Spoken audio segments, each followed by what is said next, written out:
Hello, I hope you're well. Welcome back to my channel. Today's video is going to be my quarterly book bracket video. So I was inspired by three things that I've seen or heard recently and decided to kind of create this hybrid monster of them all for my channel. So the first is that I watched Books and Lala's quarterly stats video and I really enjoyed that, but then I had been listening to the Pod Save America podcast and was really feeling their March Madness brackets that they were doing, where they kind of were talking about megalomaniacs and politicians and the like, and taking a stand and arguing in favor of their choice. And then there was the book bracket that was going around Bookstagram, and that's really the only bracket I could possibly ever do because I don't follow sports with the exception of hockey. So we're gonna kind of combine all of those things for this video. But why don't we just dive right in? So for the first portion of this video, we're gonna look at the stats, and this should be fairly quick, I think. But for the first quarter of the year, which is January, February, and March, I read 29 books total. And that was from 7 genres. So the breakdown by genre is 9 historical fictions, 6 nonfictions, 2 YA, 5 speculative fictions, 4 classics, which also includes modern classics, 2 contemporary fictions, and 1 romance. So the fact that I read so much historical fiction in comparison to other genres is no surprise to me at all.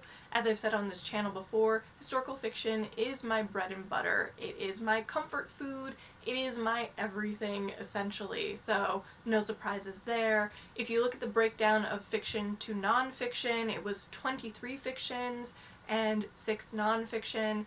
I'm also not incredibly surprised by those numbers. I think my goal for the year is to read 23 nonfictions total. If you look at format, I listened to 10 audiobooks and 19 physical books.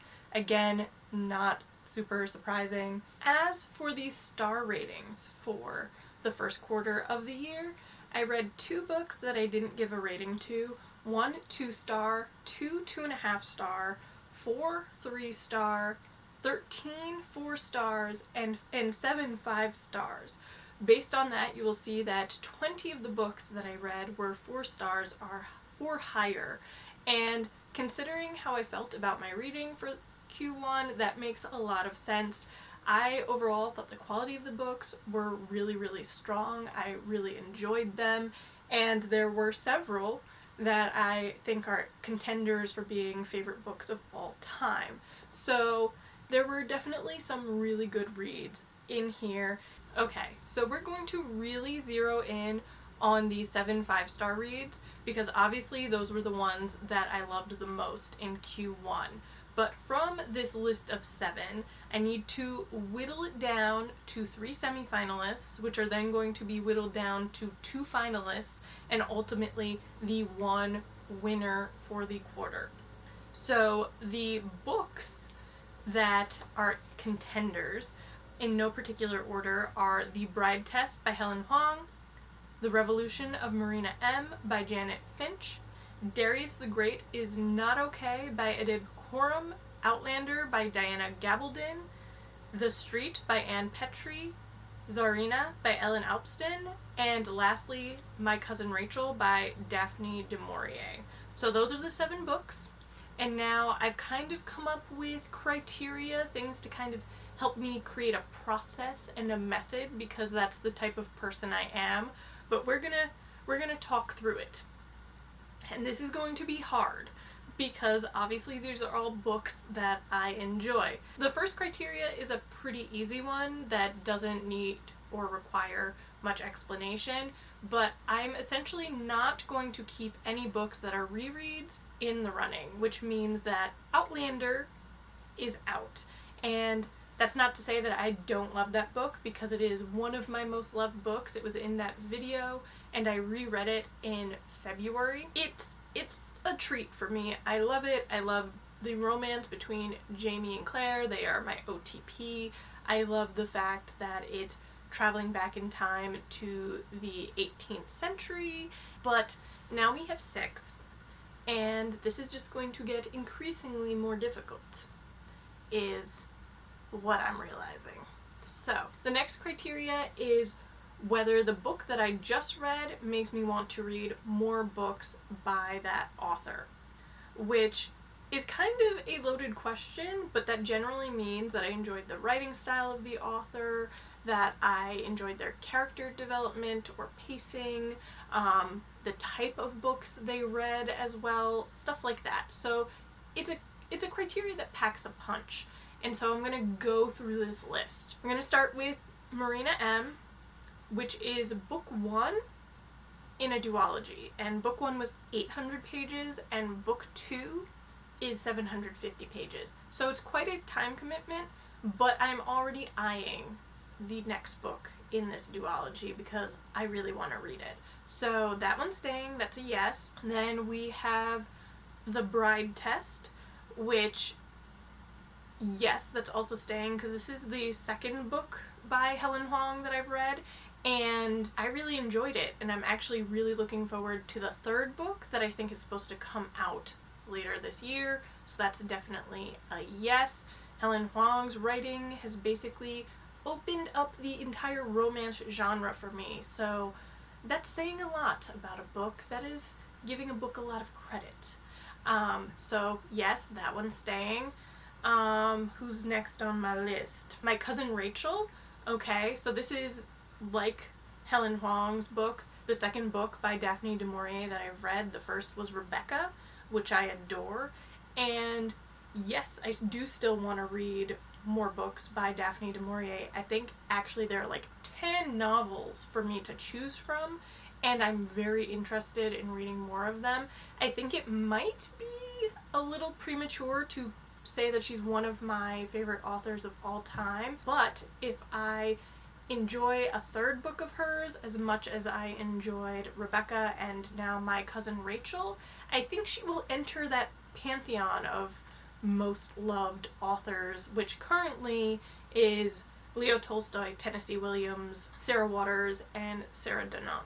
So, yes, is the answer to that question. The next book is The Street, which, yeah, I would actually be really interested in this because, first of all, I didn't know about this classic until one of my subscribers recommended it to me. I think it was Marie Luke, and so I'd never heard of the author before, but I loved that book, and it does seem like there are several other books by the author as well, so I'd be interested in reading those, and seeing if they're in a similar vein, addressing similar topics. So yes to that one. Tsarina. This is an interesting one because this is, I believe, the author's debut, so there's not actually a backlist of books for me to select, and as of right now I'm not aware of a sophomore novel, but I would be interested, definitely. I had a lot of fun with that book. It is historical fiction, it's about Catherine I of Russia, and it was just one of those epic historical fictions, kind of flowery in tone, with a lot of debauchery and craziness happening, but I really enjoyed it. So if there is a second book coming out by this author, yes. So that leaves Adib Khorram's Darius the Great is Not Okay. I really enjoyed this book, but I don't know that I would read a second book by the author. So I think this is the one that's going to go to the wayside. And that is not to say that I didn't enjoy this book, because I did. I was actually really impressed by the fact that a YA book could grip me in this way, because that's really not happened before.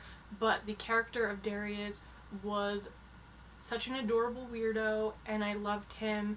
I loved the relationships within his family that it explored, but I think one of the things that was the most powerful was the way that it addressed depression, and I thought that it was such a healthy and educational approach to it and doesn't stigmatize it, and I really enjoyed that aspect of it. But because it's YA, I don't know. I don't think that I would necessarily look for a second book by this author on my own. It would, again, probably have to be something that was recommended to me, and that was the case with this book too. My friend Liz recommended it to me. I don't see myself just buying it. So Darius the Great is Not Okay is gonna go. So now we're down to 5. And we need to get it to 3. I'm just gonna go with my gut here.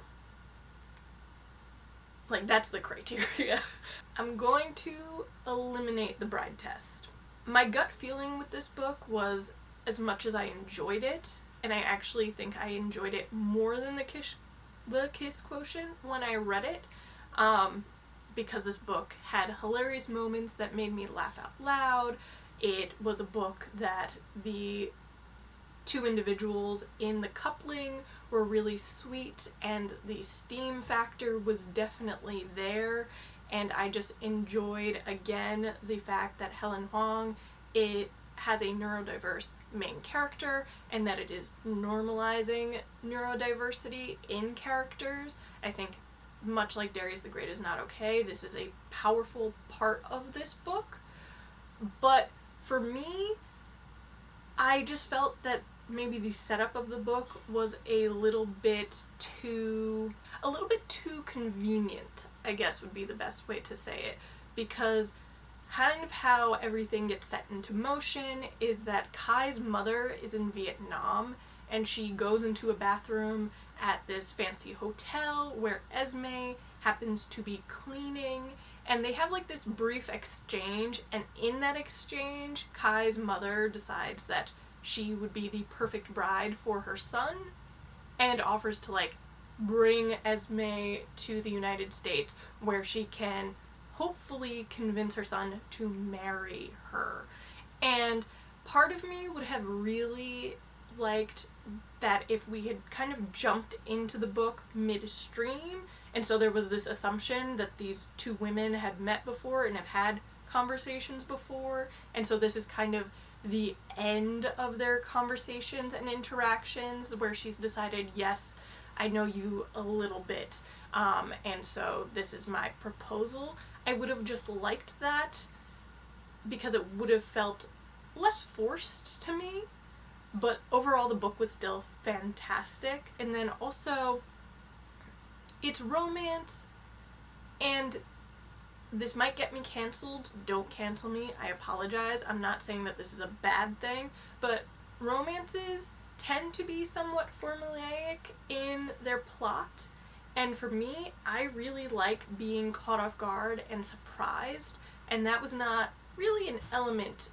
of this. So I think the bride test is going to go, and then my gut is telling me My Cousin Rachel is the next one to go. That's because as much as I enjoyed this book, I still think I enjoyed Rebecca more, which I don't know if that is a fair assessment of this book. It was still really enjoyable. It's another like gothic romantic suspense type book where the main character's cousin, who has raised him as a son, dies under these really suspicious circumstances, and the protagonist is basically, throughout the course of the book, trying to decide whether the widow is a murderer or if she's innocent, and there's a lot of interactions between these two. You're kind of vacillating between those 2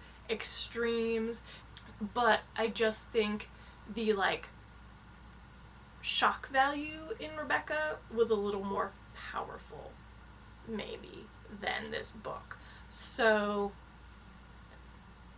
yes, okay, so that's gonna go too, which means that we are then left with Marina M, The Street, and Tsarina as my semi-finalists. And if I'm not sweating now, then I feel like I'm going to in a moment, because now we're getting into the like tough part of this conversation. So for these semi-finalists, I kind of have 3 criteria again that I'm looking at. The first is whether the book made me think, the second is character magnetism, and the third is whether the experience of reading was immersive or transportive in some way. So we're gonna take a look and dissect these books in that way. So we're gonna start off with whether the books made me think. So we're gonna start with The Street. And did this book make me think? Absolutely. So the main character in the book is Ludi, who is a single black mother trying to do right by her son, and they're currently living in Harlem. And the book really talks about the ways in which society continues to oppress black people. So one of the things it looks at, for example, is that for Ludi, a black woman, it is very difficult to find a job where she can make enough money to get her and her son out of the neighborhood they're currently living in, except if she takes kind of the unsavory paths. So if she goes into like prostitution, she could probably make money. If she was a nightclub singer, she could probably make the money. But the sort of buttoned up jobs that she herself wants are harder to come by, and therefore there are limitations there. It was so good and so powerful. So yes, I would say it does meet that criteria. With Marina M, I would say it made me think, but in a different way. Like, The Street feels like it was definitely meant to be a social commentary of its time, whereas that is not the case with Marina M. But because of my own background in Russian history and the Russian Revolution in particular, it made me think and use muscles that I really haven't had to use since I graduated from college. And I would argue that Marina M is a member of the Russian intelligentsia based on the reading that she does, based on her own revolutionary leanings. And this is an entire book about the Russian Revolution in 1917. It kind of starts a little before that time period when basically the war, World War I, is happening, and there's a lot of angst and anger and frustration with kind of how the Russian government and the monarchy is running things. There is a lot of pent-up frustration from the revolution in 1905. So there's kind of this like bubbling up under the surface until 1917, and then the book is really about what happens during the 1917 revolution and then goes for the next year or so. This book really put me in that time and made me think about what it would have been like to have lived during those circumstances, because you talk about the breadlines, you talk about the paranoia, you're dealing with all the different factions of the revolution and the changes where one thing might be true today, but by 12:01 the next morning it's completely different. And so it really made me think about how untenable living in those circumstances would have been, which I don't think from an academic standpoint I understood. So it was really eye-opening in that way. With Tsarina, I'm going to say no. And that's not to disparage the book, but for me it was more of a fun read. I went into it kind of only having a little bit of understanding of who Catherine I of Russia really was. She's Peter the Great's second wife, who becomes the Tsarina of Russia in her own right eventually, and you kind of follow her really interesting and meteoric rise from being this peasant to becoming the ruler of Russia. It was really interesting. I am drawn to those biographical novels in historical fiction, so I really loved this, but I don't think that it made me think on a deeper level. It was more me in the moment really enjoying the book. So there's a no there. Okay, so we have one no. So that means that currently Tsarina might be the one that drops off to get us to the 2 final. But if we look at the next criteria, which is whether or not the book had character magnetism, does that change things? If we look at character magnetism as a deciding factor, character magnetism to me isn't necessarily feeling a kinship to a character, but it's more of whether there's some sort of connection I feel with the character, or some sort of appeal. And you can be drawn to evil characters. In fact, I like morally gray and evil/darker characters. So that's not necessarily to say that an unlikable character can't have magnetism, because they can. If I look at the 3 books, I would say that the one that had the weaker character magnetism for me would be The Street. And that's not to say that I didn't enjoy Ludi as a character, because I did. And I think she's a really well-developed character too. But I think it's something in the writing style of the other 2 that made me feel some sort of connection with the characters a little bit more, with both Tsarina and with Marina M.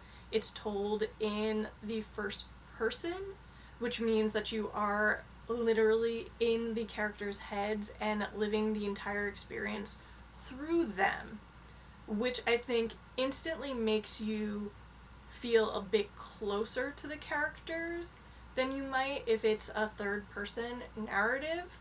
And also, in both Marina M and Tsarina, you are only dealing with those characters and their thoughts. But with The Street, at different points during the book, you're actually in the heads of other characters, and it's all told in the third person. So it does pull you out of Ludi's thought process a little bit. And so I think that's just a personal preference thing for me. What I'm discovering in having this conversation is that I tend to really like the first person POV. I didn't know that about myself. Apparently, this is revelatory. So I think that in being third person, in having these other characters who become important to the story, I maybe didn't have that same connection with Ludi that I did with Marina M, who is telling the story herself, or with Catherine, who is also telling the story herself. So yeah. I don't know that helped me at all, because now I have The Street that does one thing well, but not another thing, and then you have Tsarina, which does one thing well, but not the other thing. The only one that is safe is Marina M, so that's in the finals. But, okay. So, for me, I'm going to say that a book that makes me think is more impressive than a book that is just fun and entertaining. Not to say that there's anything wrong with that, but for me, a book that teaches me something or makes me think is a book worth keeping. So that means that Tsarina's gonna go, and that means that the 2 finalists are The Street and Marina M, which means now we're in the battle royale, because now we have to decide between these 2 really epic books which one is my favorite book in Q1. And oh my god, this is gonna be hard. Okay. So we have one criteria left, which is whether or not the book is immersive or transportive. And for me, That is really, really important. I like to feel like I'm in the book. I don't like to feel distanced from what is happening. I like when books make me cry. I like when books make me angry. I like when books make me happy. Like, I am one of those readers that I am committed. Like, it is important to me that I feel that invested in the story and in the characters. So, saying all of that, amping myself up, which of these books did that for me? And I'm gonna go with Marina M, which means that Marina M is the winner. And I feel like I need to explain this because I just made a whole big spiel about how it's really important that a book teach me something.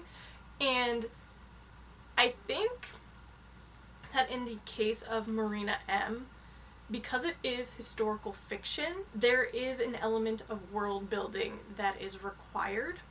And I feel like people talk about world building when they talk about fantasy and when they talk about sci-fi, but for me it's just as crucial in historical fiction because so often we, the readers, are removed from the moment in history that is being described. And for me, Marina M did a really good job at painting a picture of what it would have been like to have lived in Russia during the revolution. I felt it. You felt all of the things that she went through because of this world building, because of the character magnetism that I spoke about. Whereas The Street, because it was written in the 1940s and about the 1940s, there's not as much world building going on in that work itself because the readers were people who would have lived through it, so you don't necessarily need to paint a vivid picture of the world itself because it was a world that they were familiar with. It was their contemporary literature. What it did well and what I've already touched upon was painting a picture of the social injustices that Black women were experiencing and having to live through, and the social injustices that Black men were also experiencing and having to live through. And Ludi's adversity, like the things she came up against, were thought-provoking, impactful. They made me think.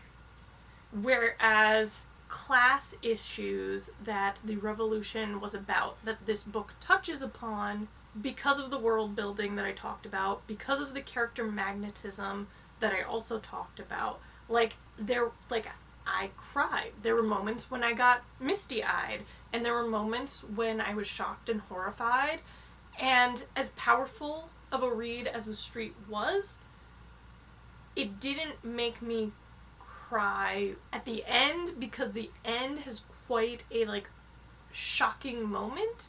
I was shocked. So if you saw it coming, you were basically a psychic. But yeah, I love The Street. I would say that this is one of those classics that everyone should read. But if I need to pick my favorite book of Q1, we're gonna go with The Revolution of Marina M. Final answer. I feel like I'm gonna regret having made this declarative statement because this could all go to hell by the end of the year. But yeah, that's it. That's the final decision. Final answer. I do hope that you enjoyed this video and basically watching me have a crisis as I'm trying to decide my favorite book for Q1. But if you did enjoy this video, please be sure to give it thumbs up, comment, and subscribe. And as always, thank you so much for watching. I will see you next time. Bye!